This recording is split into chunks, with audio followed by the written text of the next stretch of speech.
उस रोक के बावजूद वो आयोग काम करता रहा। और इतना ही नहीं तो बल्कि उस आयोग ने अपनी रिपोर्ट 30 तारीख को सुपुर्द कर दिया।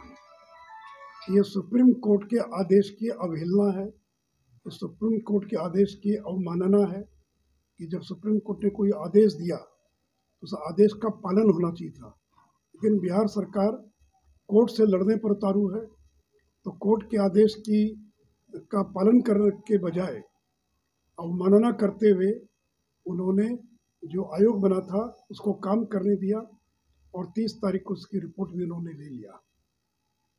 जो तथाकथित आयोग बना उसकी रिपोर्ट को सार्वजनिक नहीं किया गया। ये कोई गोपनीय प्रतिवेदन नहीं है, ये अति पिछड़ों की या पॉलिटिकल रिजर्वेशन की पहचान करने के लिए आयोग बना था। तो बिहार के लोगों को इस बात को जानने का अधिकार है कि किन किन वर्गों को या जातियों को आरक्षण मिलेगा और किन को नहीं मिलेगा। अब मुझे अगर जानना या किसी XYZ को जानना तो कैसे जानेगा? तो आपने इस रिपोर्ट को क्यों नहीं सार्वजनिक किया? तो पहले तो इस रिपोर्ट को सार्वजनिक किया जाना चाहिए था और तब अध्ययन करने के बाद आप आगे की कार्रवाई करते। लेकिन कल जब 2 बजे मैंने जारी कर दिया सुप्रीम कोर्ट के आदेश को, तो अफरा तफरी में जल्दबाजी में रात को 10 बजे उन्होंने निकाय चुनाव का ऐलान कर दिया। दूसरी बात कि जब आपने और नोटिफाई कर दिया बिना सार्वजनिक किए हुए, तो आपको नए सिरे से आरक्षण का निर्धारण करना चाहिए था, क्योंकि ये नई रिपोर्ट है, ये नया आयोग बना है, उसकी नई अनुशंसा है। हो सकता है कि इसकी अनुशंसा वही हो जो पुरानी से मिलती जुलती हो, लेकिन जब नया आयोग गठित किया, उसकी अनुशंसा आई, तो नए सिरे से आपको आरक्षण के प्रावधानों का पालन करते हुए निर्धारण करना चाहिए था कौन वार्ड, कौन नगर निकाय रिजर्व होगा, रिजर्व होगा, क्या होगा। तो आपने नई रिपोर्ट के आधार पर चुनाव करा रहे हैं, लेकिन नई रिपोर्ट के आधार पर आपने आरक्षण का प्रावधान नहीं किया। इनके सारे कारनामों का सबसे ज़्यादा परिणाम अति पिछड़ा समाज भुगत रहा बिहार में। उन्होंने अति पिछड़ों को मेयर, डिप्टी मेयर बनने से वंचित कर दिया। पहले जिद बांधे रहे कि आयोग बनाने की आवश्यकता नहीं है, हम लोग कहते रहे कि आयोग बनाइए, ट्रिपल टेस्ट के लिए आयोग बनाना है, इन्होंने नहीं बनाया। अंत में इनको झुकना पड़ा, अंत में इनकी फजीयत हुई और कोर्ट के सामने इनको ये कहना पड़ा कि हम अपने आदेश को वापस लेते हैं और हम कमीशन बनाएंगे। तो इनके कारण चुनाव टला, चुनाव रुका। और अब फिर जो है ये सुप्रीम कोर्ट के निर्देश का उल्लंघन करके जल्दबाजी में चुनाव कराने क्या जरूरत थी भी? आपको जब रिपोर्ट 30 तारीख को मिली आयोग की रिपोर्ट तो पब्लिक क्यों नहीं किया? हर आदमी पढ़ता, देखता, 5 दिन 7 दिन का समय देते, आप अध्ययन करते, आप तब आप आयोग को भेजते और तब चुनाव की अधिसूचना जारी होती, नए सिरे से अधिसूचना जारी होती।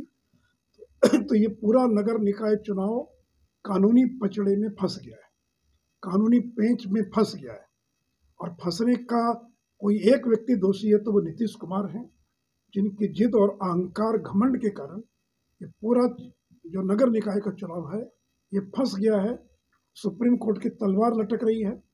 फिर नामांकन करेंगे, स्क्रूटनी होगी, चुनाव प्रचार होगा, चुनाव होगा, लेकिन आपने नए लोगों को भाग लेने से रोक दिया, वंचित कर दिया। और जो पुरानी अधिसूचना थी पिछले चुनाव की, जिसको आपने स्थगित किया था, उसी को आपने फिर से जारी कर दिया। ये 4 गलत काम बिहार सरकार ने किया है। नंबर 1 कि सुप्रीम कोर्ट के निर्णय की अवमानना की है।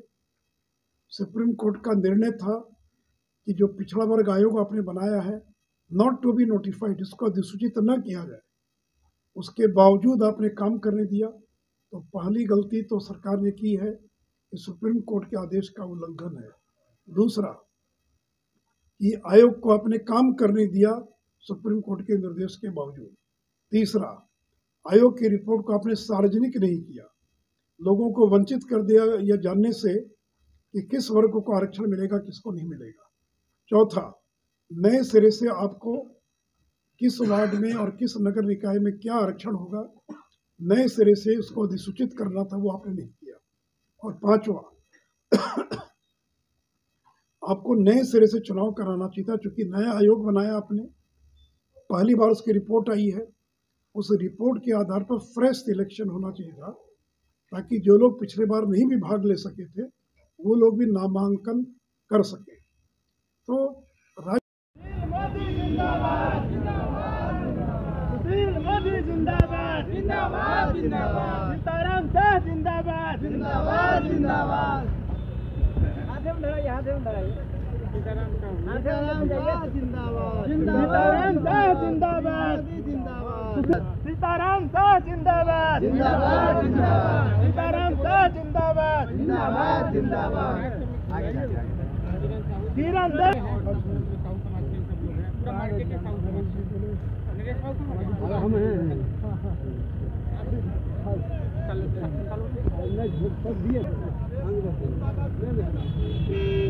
नरेश बाबू जिंदाबाद जिंदाबाद जिंदाबाद सीताराम शाह जिंदाबाद जिंदाबाद जिंदाबाद सुशील मोदी जिंदाबाद जिंदाबाद जिंदाबाद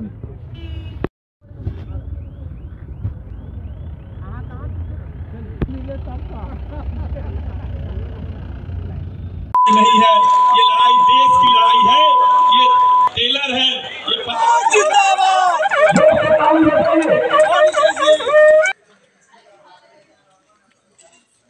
शो के प्रायोजक है मां भवानी डेकोर प्राइवेट लिमिटेड, मतलब a complete floor solution, new 0 mile Dadar road, Muzaffarpur.